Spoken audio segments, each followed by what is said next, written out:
गणेशाय नमः। आप सभी भक्तों को श्रावण पूर्णिमा की हार्दिक शुभकामनाएं। भक्तों, श्रावण पूर्णिमा का दिन अत्यंत पुण्यकारी होता है। इस दिन व्रत, स्नान, दान और कथा श्रवण से समस्त पापों से मुक्ति मिलती है। जो व्यक्ति इस दिन श्रद्धा से व्रत रख इन पवित्र कथाओं को सुनता है, उसके सारे कष्ट दूर होते हैं, पापों का नाश होता है और जीवन में सुख शांति प्राप्त होती है। तो आइए बड़े ही श्रद्धा और प्रसन्नचित मन से आज की इन दिव्य कथाओं का श्रवण करें। प्रेम से बोलिए लक्ष्मीपति विष्णु भगवान की जय। जय श्री गणेश। कथा। द्वापर युग में एक समय की बात है कि यशोदा जी ने कृष्ण से कहा, हे कृष्ण, तुम सारे संसार के उत्पन्न करता, पोषक तथा उसके संहार करता हो। आज कोई ऐसा व्रत मुझसे कहो जिसके करने से मृत्यु लोक में स्त्रियों को विधवा होने का भय ना रहे तथा यह व्रत सभी मनुष्य की मनोकामनाएं पूर्ण करने वाला हो। श्री कृष्ण कहने लगे, हे माता, तुमने अति सुंदर प्रश्न किया है। मैं तुमसे ऐसे ही व्रत को सविस्तार कहता हूँ। सौभाग्य की प्राप्ति के लिए स्त्रियों को 32 पूर्णमासियों का व्रत करना चाहिए। इस व्रत के करने से स्त्रियों को सौभाग्य संपत्ति मिलती है। यह व्रत अचल सौभाग्य देने वाला एवं भगवान शिव के प्रति मनुष्य मात्र की भक्ति को बढ़ाने वाला है। यशोदा जी कहने लगी, हे कृष्ण, सर्वप्रथम इस व्रत को मृत्यु लोक में किसने किया था, इसके विषय में विस्तार पूर्वक मुझसे कहो। श्री कृष्ण जी कहने लगे कि इस भूमंडल पर एक अत्यंत प्रसिद्ध राजा चंद्रहास से पालित अनेक प्रकार के रत्नों से परिपूर्ण कांतिका नाम की एक नगरी थी। वहां पर धनेश्वर नाम का एक ब्राह्मण था और उसकी स्त्री अति सुशीला रूपवती थी। दोनों ही उसी नगरी में बड़े प्रेम के साथ रहते। एक समय एक बड़ा तपस्वी योगी उस नगरी में आया। वह योगी उस ब्राह्मण के घर को छोड़कर अन्य सब घरों से भिक्षा लाकर भोजन किया करता था। रूपवती से वह भिक्षा नहीं लिया करता था। उस योगी ने एक दिन रूपवती से भिक्षा न लेकर किसी अन्य घर से भिक्षा लेकर गंगा किनारे जाकर भिक्षान्न को प्रेम पूर्वक खा रहा था कि धनेश्वर ने योगी का यह सब कार्य किसी प्रकार से देख लिया। अपनी भिक्षा के अनादर से दुखी होकर धनेश्वर योगी से बोला, महात्मन, आप सब घरों से भिक्षा लेते हैं परंतु मेरे घर की भिक्षा कभी भी नहीं लेते, इसका कारण क्या है? योगी ने कहा कि निसंतान के घर की भीख पतितों के अन्न के तुल्य होती है और जो पतितों का अन्न खाता है वो भी पतित हो जाता है। चूंकि तुम निसंतान हो अतः पतित हो जाने के भय से मैं तुम्हारे घर की भिक्षा नहीं लेता हूँ। धनेश्वर यह बात सुनकर अपने मन में बहुत दुखी हुआ और हाथ जोड़कर योगी के पैरों पर गिर पड़ा तथा अंतर्भाव से कहने लगा, हे महाराज, यदि ऐसा है तो आप मुझको पुत्र प्राप्ति का उपाय बतलाइए। आप सर्वज्ञ हैं, मुझ पर अवश्य ही यह कृपा कीजिए। धन की मेरे घर में कोई कमी नहीं परंतु मैं पुत्र न होने के कारण अत्यंत दुखी हूँ। आप मेरे इस दुख का हरण करें, आप सामर्थ्यवान हैं। यह सुनकर योगी कहने लगे, हे ब्राह्मण, तुम चंडी की आराधना करो। घर आकर उसने अपने स्त्री से सब वृत्तांत कहा और स्वयं तप के निमित्त वन में चला गया। वन में जाकर उसने चंडी की उपासना की और उपवास किया। चंडी ने 16वें दिन उसको सपने में दर्शन दिया और कहा, हे धनेश्वर, जा तेरे पुत्र होगा, परंतु वह 16 वर्ष की आयु में ही मृत्यु को प्राप्त हो जाएगा। यदि तुम दोनों स्त्री पुरुष 32 पूर्णमासियों का व्रत विधि पूर्वक करोगे तो वह दीर्घ आयु होगा। जितनी तुम्हारी सामर्थ्य हो आटे के दिए बनाकर शिव जी का पूजन करना, परंतु पूर्णमासी को 32 जौ जाने चाहिए। प्रातःकाल होने पर इस स्थान के समीप ही तुम्हें एक आम का वृक्ष दिखाई देगा। उस पर तुम चढ़कर एक फल तोड़कर शीघ्र अपने घर चले जाना। अपनी स्त्री से सब वृत्तांत कहना।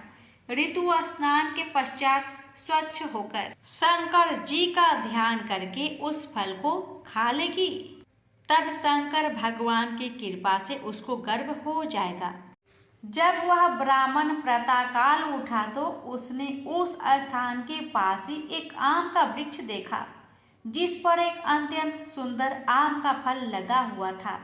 उस ब्राह्मण ने उस आम के वृक्ष पर चढ़कर उस फल को तोड़ने का प्रयत्न किया, परंतु वृक्ष पर कई प्रकार प्रयत्न करने पर भी वह ना चढ़ पाया। तब तो उस ब्राह्मण को बहुत चिंता हुई और विघ्न विनाशक गणेश जी की वंदना करने लगा। हे दयानिधे, अपने भक्त के विघ्नों का नाश करके उनके मंगल कार्य को करने वाले, दुष्टों का नाश करने वाले, रिद्धि सिद्धि के देने वाले, आप मुझ पर कृपा करके इतना बल दे कि मैं अपने मनोरथ को पूर्ण कर सकूं। इस प्रकार श्री गणेश जी की प्रार्थना करने पर उनकी कृपा से धनेश्वर वृक्ष पर चढ़ गया और उसने एक अति सुंदर आम का फल देखा। उसने विचार किया कि जो वरदान से फल मिला था वह यह है और कोई फल दिखाई नहीं देता। उस धनेश्वर ब्राह्मण ने जल्दी से उस फल को तोड़कर अपनी स्त्री को लाकर दिया और उसकी स्त्री ने अपने पति के कथन अनुसार उस फल को खा लिया और वह गर्भवती हो गई। देवी जी की असीम कृपा से उसे एक अत्यंत सुंदर पुत्र उत्पन्न हुआ, जिसका नाम उन्होंने देवी दास रखा। माता पिता के हर्ष और शोक के साथ वह बालक शुक्ल पक्ष के चंद्रमा की भांति अपने पिता के घर में बढ़ने लगा। भवानी की कृपा से वह बालक बहुत ही सुंदर, सुशील और विद्या पढ़ने में बहुत ही निपुण हो गया। दुर्गा जी की आज्ञा अनुसार उसकी माता ने 32 पूर्णमासी का व्रत रखना प्रारंभ कर दिया था, जिससे उसका पुत्र बड़ी आयु वाला हो जाए। 16वां वर्ष लगते ही देवी दास के माता पिता को बड़ी चिंता हो गई कि कहीं उनके पुत्र की इस वर्ष मृत्यु ना हो जाए। इसलिए उन्होंने अपने मन में विचार किया कि यदि यह दुर्घटना उनके सामने हो गई तो वे कैसे सहन कर सकेंगे। अस्तु उन्होंने देवी दास के मामा को बुलाया और कहा कि हमारी इच्छा है कि देवी दास 1 वर्ष तक काशी में जाकर विद्या अध्ययन करे और उसको अकेला भी नहीं छोड़ना चाहिए। इसलिए साथ में तुम चले जाओ और 1 वर्ष के पश्चात इसको वापस लौटा लाना। सब प्रबंध करके उसके माता पिता ने काशी जाने के लिए देवी दास को एक घोड़े पर बैठाकर उसके मामा को उसके साथ कर दिया, किंतु यह बात उसके मामा या किसी और से नहीं कही। धनेश्वर ने सपत्नीक अपने पुत्र की मंगल कामना तथा दीर्घ आयु के लिए भगवती दुर्गा की आराधना और पूर्णमासियों का व्रत करना आरंभ कर दिया। इस प्रकार बराबर 32 पूर्णमासी का व्रत पूरा किया। कुछ समय पश्चात एक दिन वह दोनों मामा और भांजा मार्ग में रात्रि बिताने के लिए किसी ग्राम में ठहरे हुए थे। उस दिन उस गांव में एक ब्राह्मण की अत्यंत सुंदरी, सुशीला, विदुषी और गुणवती कन्या का विवाह होने वाला था। जिस धर्मशाला के अंदर वर और उसकी बारात ठहरी हुई थी, उस धर्मशाला में देवीदास और उसके मामा भी ठहरे हुए थे। संयोगवश कन्या को तेल आदि चढ़ाकर मंडप आदि का कृत्य किया गया तो लगन के समय वर को धनुर्वात हो गया। अस्तु वर के पिता ने अपने कुटुंबियों से परामर्श करके निश्चय किया कि यह देवीदास मेरा पुत्र जैसा ही सुंदर है, मैं इसके साथ ही लगन करा दूं और बाद में विवाह के अन्य कार्य मेरे लड़के के साथ हो जाएंगे। ऐसा सोचकर देवीदास के मामा से जाकर बोला कि तुम थोड़ी देर के लिए अपने भांजे को हमें दे दो, जिससे विवाह के लग्न का सब कृत्य सुचारू रूप से हो सके। तब उसका मामा कहने लगा कि जो कुछ भी मधुपर्क आदि कन्यादान के समय वर को मिली वह सब हमें दिया जाए तो मेरा भांजा इस बारात का दूल्हा बन जाएगा। यह बात वर के पिता ने स्वीकार कर लेने पर उसने अपना भांजा वर बनने को भेज दिया और उसके साथ सब विवाह कार्य रात्रि में विधि पूर्वक संपन्न हो गया। पत्नी के साथ वह भोजन न कर सका और अपने मन में सोचने लगा कि न जाने यह किसी स्त्री होगी। वह एकांत में इसी सोच में गरम निश्वास छोड़ने लगा तथा उसकी आंखों में आंसू भी आ गया। तब वधू ने पूछा कि क्या बात है, आप इतने उदासीन व दुखी क्यों हो रहे हैं। तब उसने सब बातें जो वर के पिता व उसके मामा में हुई थी उसको बतला दी। तब कन्या कहने लगी कि यह ब्रह्म विवाह के विपरीत हो कैसे सकता है। हे देव, ब्राह्मण और अग्नि के सामने मैंने आपको ही अपना पति बनाया है, इसलिए आप ही मेरे पति हैं। मैं आपकी ही पत्नी रहूंगी, किसी अन्य की कदापि नहीं।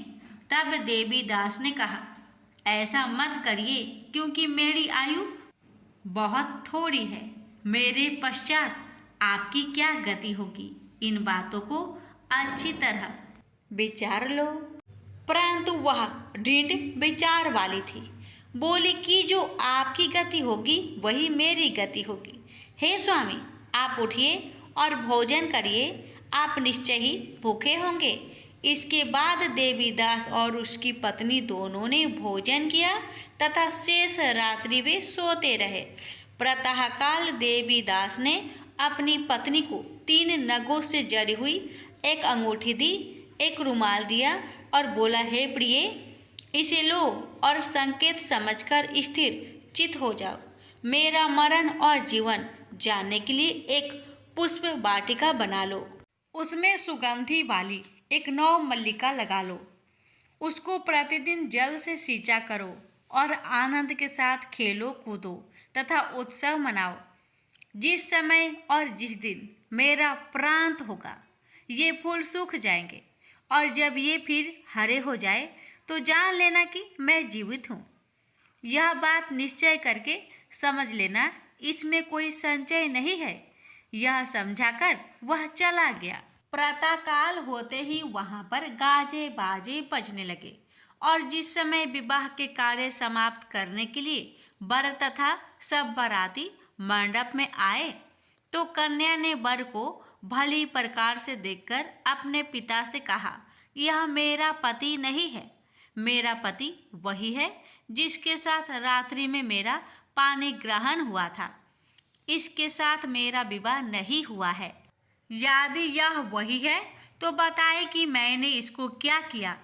मधुपर्क और कन्यादान के समय जो मैंने भूषण आदि दिए थे उन्हें दिखाए तथा रात में मैंने क्या गुप्त बातें कही थी वह सब सुनाए।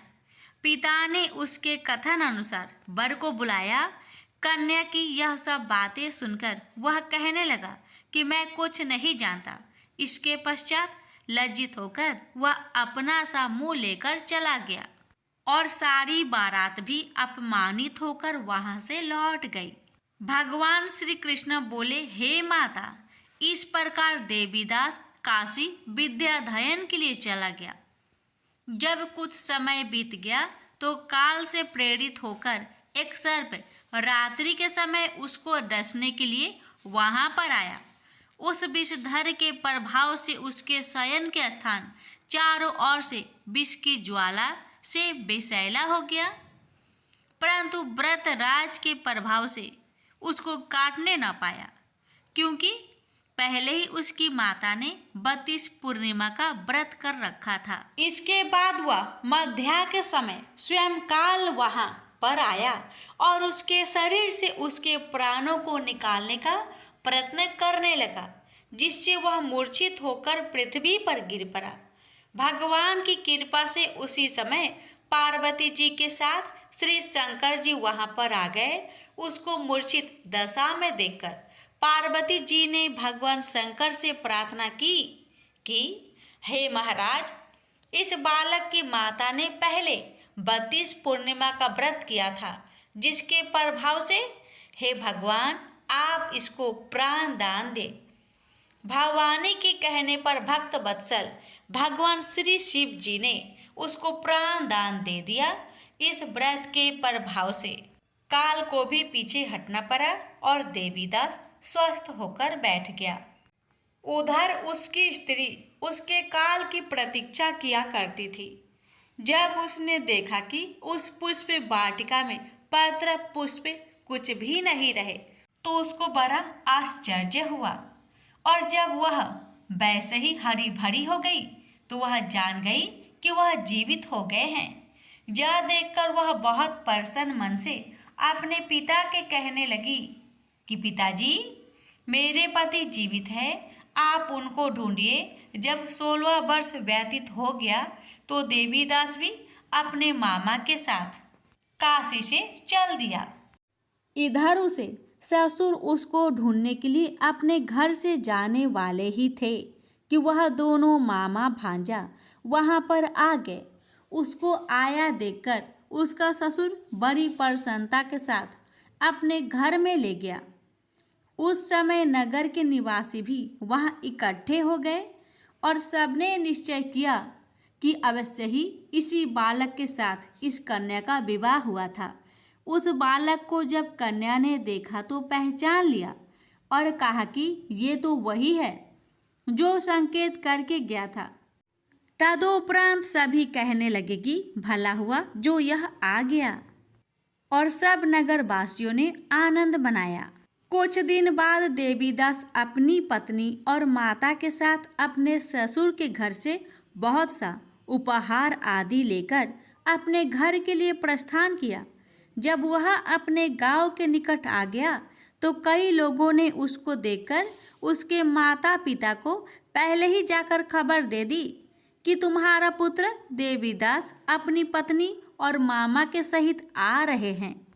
ऐसा समाचार सुनकर पहले तो उन्हें विश्वास ही नहीं हुआ, किंतु जब और लोगों ने भी आकर उनकी बात का समर्थन किया तो उनको बड़ा आश्चर्य हुआ।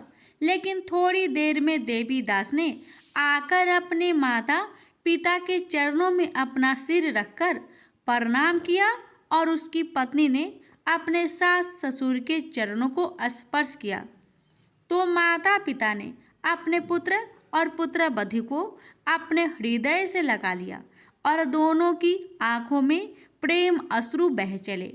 अपने पुत्र और पुत्र वधू के आने की खुशी में धनेश्वर ने बड़ा भारी उत्सव किया और ब्राह्मणों को भी बहुत सी दान दक्षिणा देकर प्रसन्न किया। श्री कृष्ण जी कहने लगे कि इस प्रकार धनेश्वर 32 पूर्णिमाओं की व्रत के प्रभाव से पुत्रवान हो गया। जो भी स्त्रियां इस व्रत को करती है वे जन्म जन्मांतर में वैधव का दुख नहीं भोगती और सदैव सौभाग्यवती रहती है। यह मेरा वचन है, इसमें कोई संदेह नहीं मानना। यह व्रत पुत्र पौत्रों को देने वाला तथा संपूर्ण मनोकामनाओं को पूर्ण करने वाला है। 32 पूर्णिमाओं के व्रत करने से व्रत की सब इच्छाएं भगवान शिव जी की कृपा से पूर्ण हो जाती है। प्रेम से बोलिए हर हर महादेव। एक बार राधा जी सखी से बोली, सखी तुम श्री कृष्ण की प्रसन्नता के लिए किसी देवता की ऐसी पूजा बताओ जो परम सौभाग्यवर्धक हो। तब समस्त सखियों में श्रेष्ठ चंद्रनंदन ने अपने हृदय में एक क्षण तक कुछ विचार किया, फिर बोली, राधे, परम सौभाग्यदायक और श्री कृष्ण की भी प्राप्ति के लिए वरदायक व्रत तुलसी की सेवा, तुम्हें तुलसी का ही नियम लेना चाहिए, क्योंकि तुलसी का यदि स्पर्श अथवा ध्यान, नाम, संकीर्तन, आरोपण, सिंचन किया जाए तो महान पुण्यप्रद होता है। हे राधे, जो प्रतिदिन तुलसी की भक्ति करते हैं वे कोटि सहस्त्र युगों तक अपने उस सुकृत्य का उत्तम फल भोगते हैं। मनुष्य की लगाई हुई तुलसी जब तक शाखा प्रशाखा, बीज, पुष्प और सुंदर दलों के साथ पृथ्वी पर बढ़ती रहती है, तब तक उनके वंश में जो जो जन्म लेता है वे सभी हो हजार कल्पों तक श्री हरि के धाम में निवास करते हैं। जो तुलसी मंजरी सिर पर रखकर प्राण त्याग करता है वह सैकड़ों पापों से युक्त क्यों न हो, यमराज उनकी ओर देख भी नहीं सकते। इस प्रकार चंद्र नन्ना की कही बात सुनकर रासेश्वरी श्री राधा ने साक्षात श्री हरि को संतुष्ट करने वाले तुलसी सेवन का व्रत आरंभ किया और केतकी वन में 100 हाथ गोलाकार भूमि पर बहुत ऊंचा और अत्यंत मनोहर श्री तुलसी का मंदिर बनवाया, जिसकी दीवार सोने से जड़ी थी और किनारे किनारे पद्म राग मणि लगी थी। वह सुंदर सुंदर पन्ने हीरे और मोतियों के परकोटे से अत्यंत सुशोभित था। उसके चारों ओर परिक्रमा के लिए गली बनाई गई थी, जिसकी भूमि चिंतामणि से मंडित थी। ऐसे सुंदर मंदिर के मध्य भाग में हरे पल्लवों से सुशोभित तुलसी की स्थापना करके श्री राधा ने अभिजित मुहूर्त में उनकी सेवा प्रारंभ की। श्री राधा जी ने आश्विन शुक्ला पूर्णिमा से लेकर चैत्र पूर्णिमा तक तुलसी का सेवन व्रत का अनुष्ठान किया। व्रत आरंभ करके उन्होंने प्रति मास पृथक पृथक रस से तुलसी को सींचा। कार्तिक में दूध से, मार्गशीर्ष में ईख के रस से, पौष में दक्षरा रस से, माघ में 12 मासी आम के रस से, फाल्गुन मास में अनेक वस्तुओं से मिश्रित मिश्री के रस से और चैत्र मास में पंचामृत से उनका सेचन किया और वैशाख कृष्ण प्रतिपदा के दिन उद्यापन का उत्सव किया। उन्होंने 2 लाख ब्राह्मणों को 56 भोगों से तृप्त करके वस्त्र और आभूषणों के साथ दक्षिणा दी। मोटे मोटे दिव्य मोतियों का 1 लाख भार और स्वर्ण का 1 कोटि भार श्री गंगाचार्य को दिया। उस समय आकाश से देवता तुलसी मंदिर पर फूलों की वर्षा करने लगे। उसी समय स्वर्ण सिंहासन पर विराजमान हरिप्रिया तुलसी देवी प्रकट हुई। उनके 4 भुजाएं थी, कमल दल के समान विशाल नेत्र थे, 16 वर्ष की सी अवस्था और श्याम कांति थी। मस्तक पर हेमय किरीट प्रकाशित था और कानों में कंचनमय कुंडल झलमला रहे थे। गरुड़ से उतरकर तुलसी देवी ने रंगभल्ली जैसी श्री राधा जी को अपनी भुजाओं से अंग में भर लिया और उनके मुख चंद्र का चुंबन किया। तुलसी बोली, कलावती राधे, मैं तुम्हारी भक्ति से प्रसन्न हूँ। यह इंद्रिया, मन, बुद्धि और चित्त द्वारा जो जो मनोरथ तुमने किया है वह सब तुम्हारे सम्मुख सफल हो। इस प्रकार हरिप्रिया तुलसी को प्रणाम करके वृषभानु नंदिनी राधा ने उनसे कहा, देवी, गोविंद के युगल चरणों में मेरी अहेतु की भक्ति बनी रहे। तब तथास्तु कहकर हरिप्रिया अंतर्ध्यान हो गई। इस प्रकार पृथ्वी पर जो मनुष्य श्री राधिका के इस विचित्र उपाख्यान को सुनता है वह भगवान को पाकर कृत्य कृत्य हो जाता है। प्रेम से बोलिए जय श्री हरि। जो भी प्राणी इस गर्भ गीता का सत्भावना से विचार मनन करता है वह फिर गर्भ में नहीं आता उसे मोक्ष प्राप्त होती है। तो आइए प्यारे भक्तगणों, आज पूर्णिमा तिथि पर श्रवण करें श्री गर्भ गीता पाठ। श्री कृष्ण भगवान जी का वचन है, जो प्राणी इस गर्भ गीता का सद्भावना से विचार मनन करता है, सो पुरुष फिर गर्भवास में नहीं आता है। अर्जुन कहते हैं, हे कृष्ण भगवान, यह प्राणी जो गर्भ विषय में आता है, सो किस दोष के कारण आता है? हे प्रभु जी, जब यह जन्मता है तब इसको जरा आदि रोग लगते हैं, फिर मृत्यु होती है। हे स्वामी, वह कौन सा कर्म है जिसके करने से जन्म मरण से रहित होते हैं? श्री भगवान बोले, हे अर्जुन, यह मनुष्य जो है सो आंधा मूर्ख है और संसार के साथ प्रीति करता है।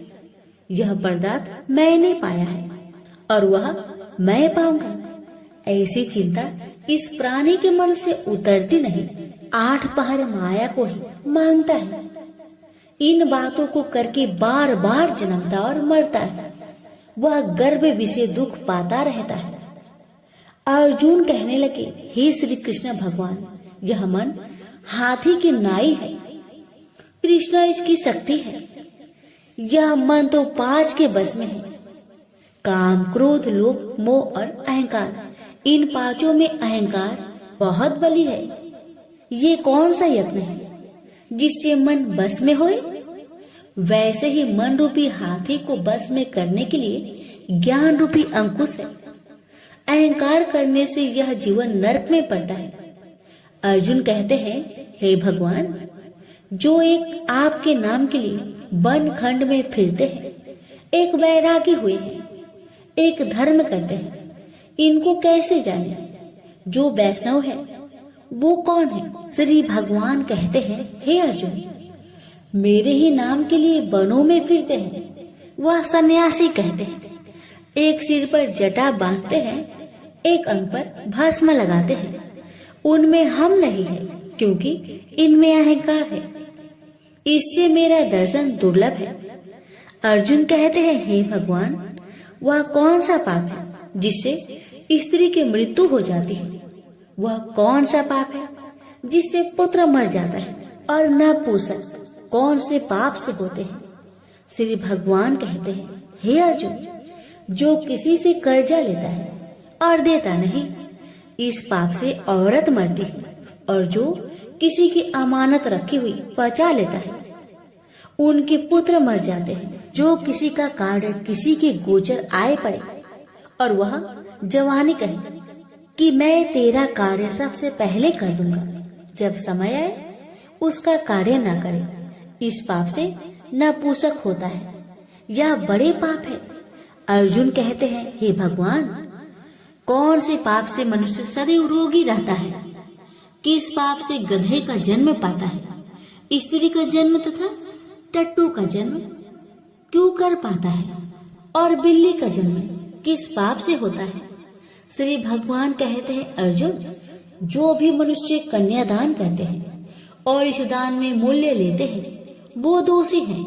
वे मनुष्य सदा रोगी रहते हैं। जो विषय विकार के वास्ते मदिरा पान करते हैं, वे टट्टू का जन्म पाते हैं।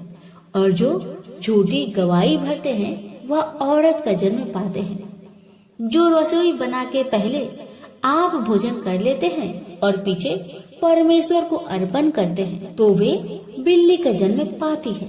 और जो मनुष्य अपनी झूठी वस्तु दान करते हैं, औरत का जन्म पाते हैं, वह गुलाम औरतें होती हैं। अर्जुन कहते हैं, हे भगवान, कई मनुष्यों को आपने स्वर्ग दिया, सो उन्होंने कौन सा पुण्य किया है?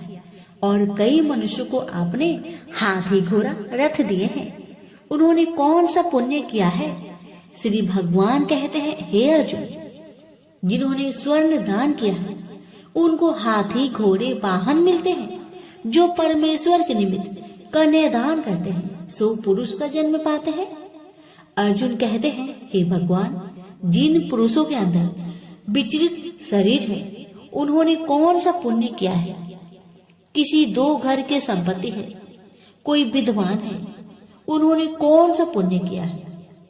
श्री भगवान कहते हैं, हे अर्जुन, जिन्होंने अन्न दान किया है उनका सुंदर स्वरूप है। जिन्होंने विद्या दान किया है वह विद्यावान होते हैं। जिन्होंने संतों की सेवा की है वह पुत्रवान होते हैं।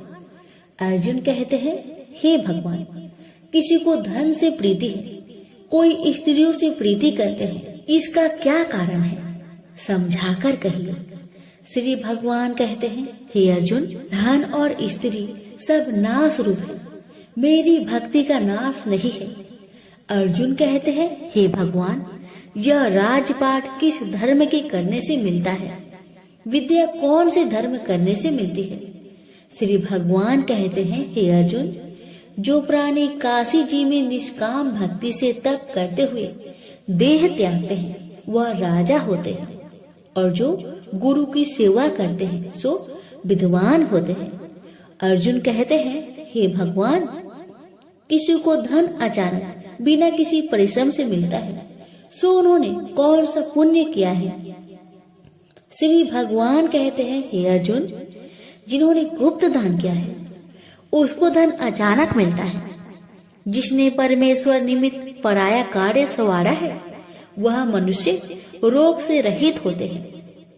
अर्जुन कहते हैं, हे भगवान, कौन सा पाप से अम्ली होते हैं और कौन से पाप से गूंगे होते हैं और कौन से पाप से कुष्ठी होते हैं? श्री भगवान कहते हैं, हे अर्जुन, जो आदमी नीच कुल की स्त्री से गमन करते हैं सो अम्ली होते हैं। जो गुरु से विद्या पढ़कर मुकर जाते हैं सो गूंगे होते हैं। जिन्होंने गौ घात किया है वे कुष्ठी होते हैं। अर्जुन कहते हैं, भगवान, जिस किसी पुरुष के देह में रक्त का विकार होता है वह किस पाप से होता है?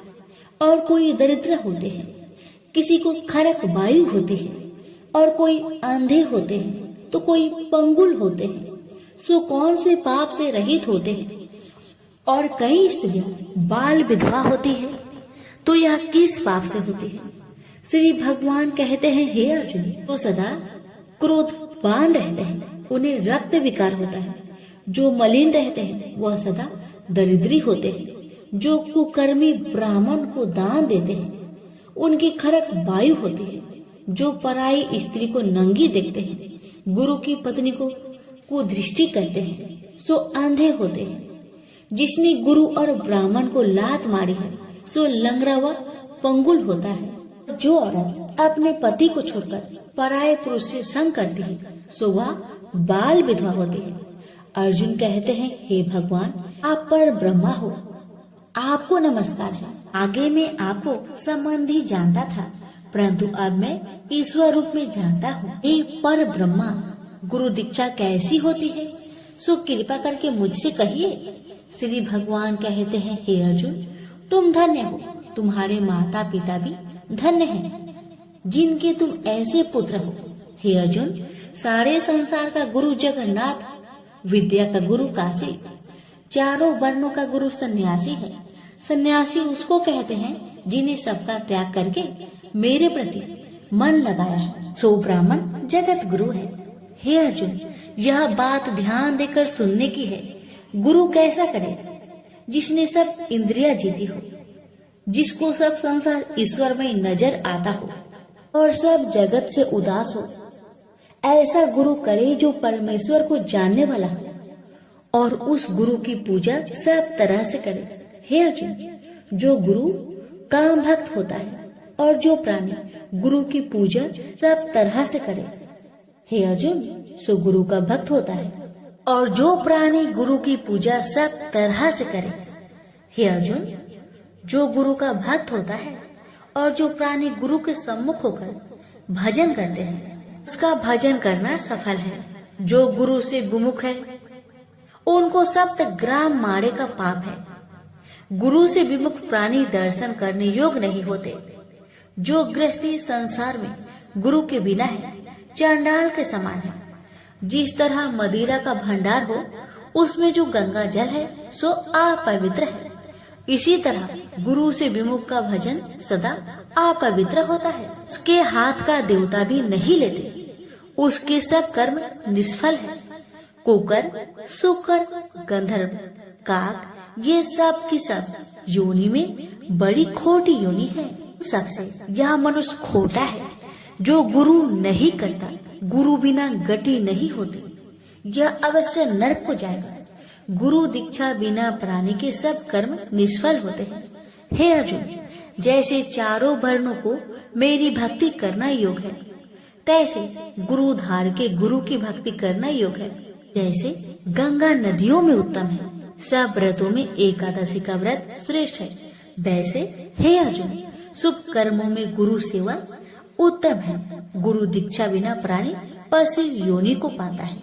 जो धर्म भी करता है सो पशु योनि में फल भोगता है, 84 योनियों में भ्रमता रहता है। अर्जुन कहते हैं, हे श्री कृष्ण, भगवान गुरु दीक्षा क्या वस्तु है? भगवान कहते हैं, अर्जुन धन्य जन्म है तेरा जिसने यह प्रश्न किया है। तू धन्य है। गुरु दीक्षा के 2 अक्षर है, हरिओम। इन अक्षरों को गुरु कहता है। यह चारों वर्णों को अपना श्रेष्ठ है। हे अर्जुन, जो गुरु की सेवा करता है उस पर मेरी प्रसन्नता है। वह 84 से छूट जाएगा, जन्म मरण से रहित हो, नरक नहीं भोगता। गुरु की सेवा करता है उसको कई अश्वमेघ यज्ञ के पुण्य का फल मिलता है।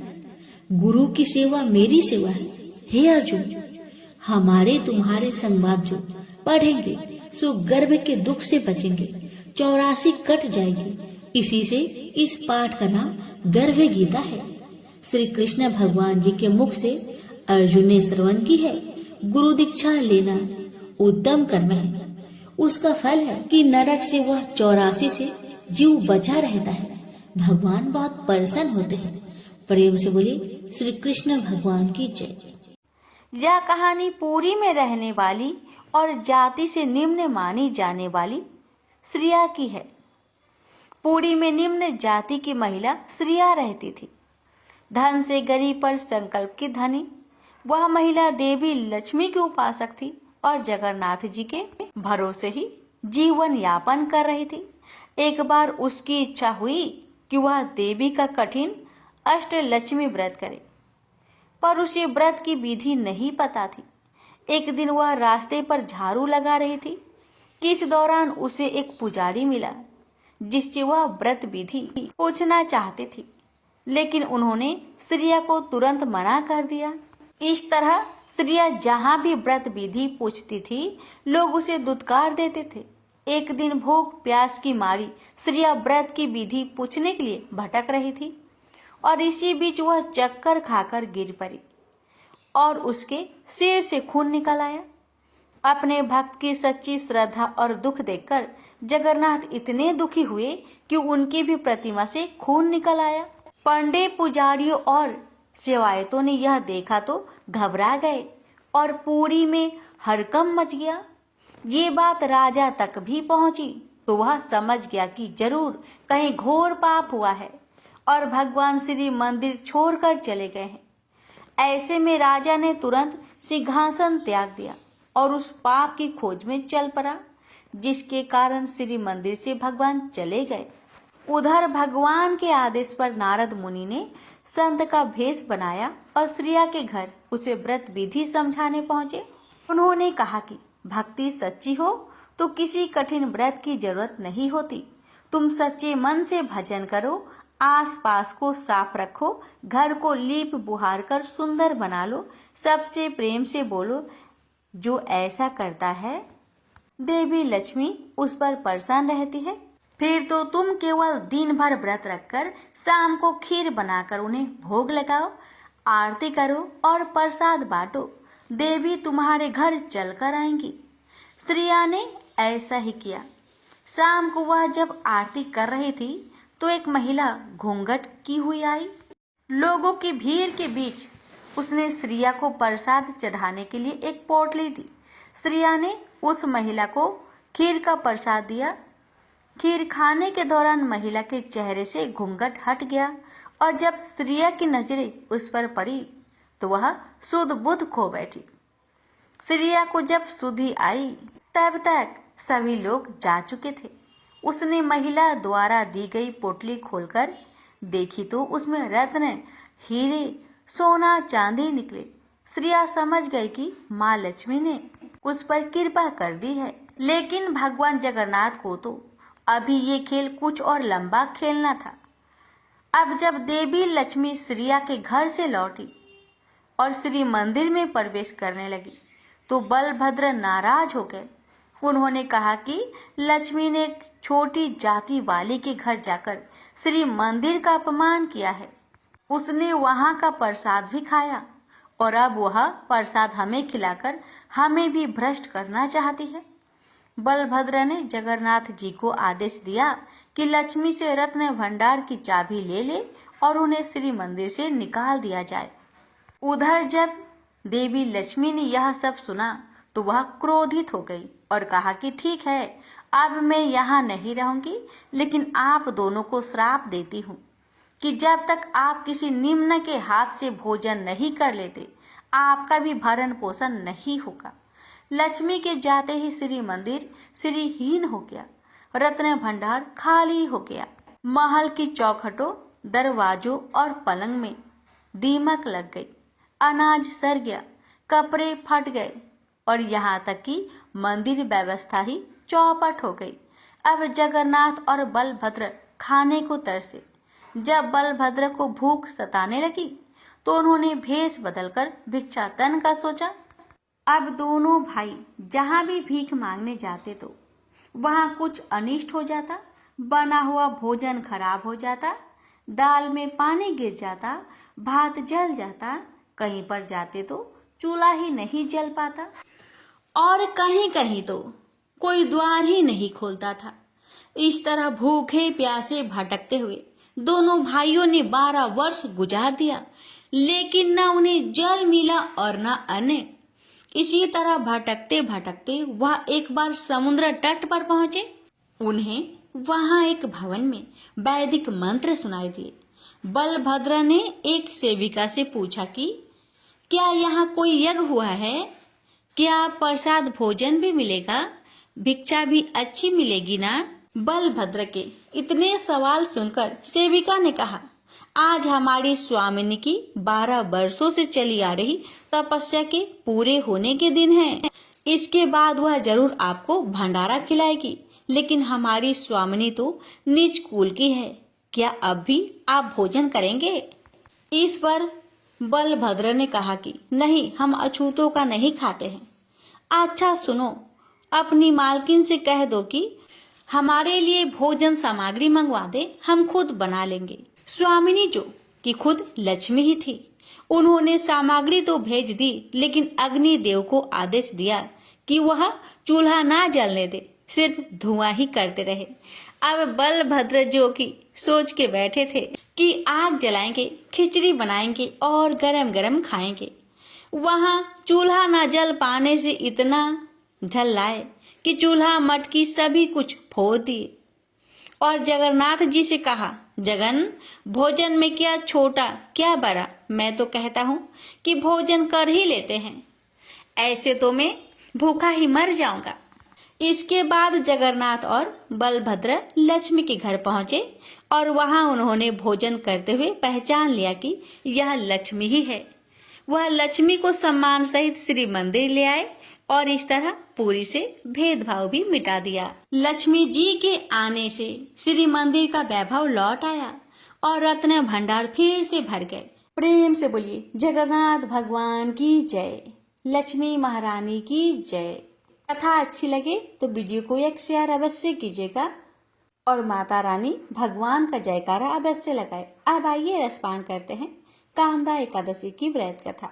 शास्त्रों के मुताबिक एक दिन गणेश जी और कार्तिकेय स्वामी के बीच प्रतियोगिता हुई कि कौन सबसे पहले संसार का चक्कर लगाकर लौटता है।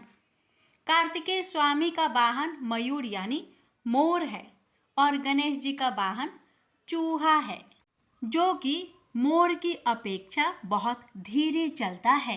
कार्तिकेय तो अपने वाहन मयूर पर बैठकर उड़ गए, लेकिन गणेश जी का वाहन चूहा है, तो उन्होंने विचार किया कि अगर मैं चूहे पर बैठकर संसार की परिक्रमा करूंगा तो बहुत समय लग जाएगा। कार्तिकेय ये प्रतियोगिता जीत जाएंगे। उन्होंने कुछ सोचा और फिर शिव पार्वती की परिक्रमा करनी शुरू कर दी। गणेश जी ने कहा कि मेरा संसार तो मेरे माता पिता ही हैं। गणेश जी की बुद्धिमानी से शिव जी इतने प्रसन्न हुए कि उन्होंने अपने पुत्र गणेश को प्रथम पूज्य होने का वरदान दे दिया।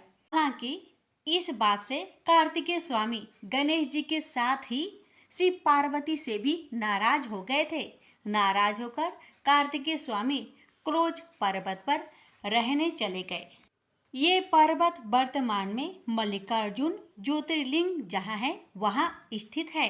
गणेश जी तो प्रथम पूज्य बन गए, लेकिन नाराज कार्तिकेय को मनाने के लिए शिव पार्वती ने बहुत कोशिशें की। जब कार्तिकेय स्वामी की नाराजगी दूर नहीं हुई, तब शिव पार्वती ने तय किया कि अब से वे हर अमावस और पूर्णिमा पर बारी बारी से कार्तिकेय से मिलने पहुंचेंगे।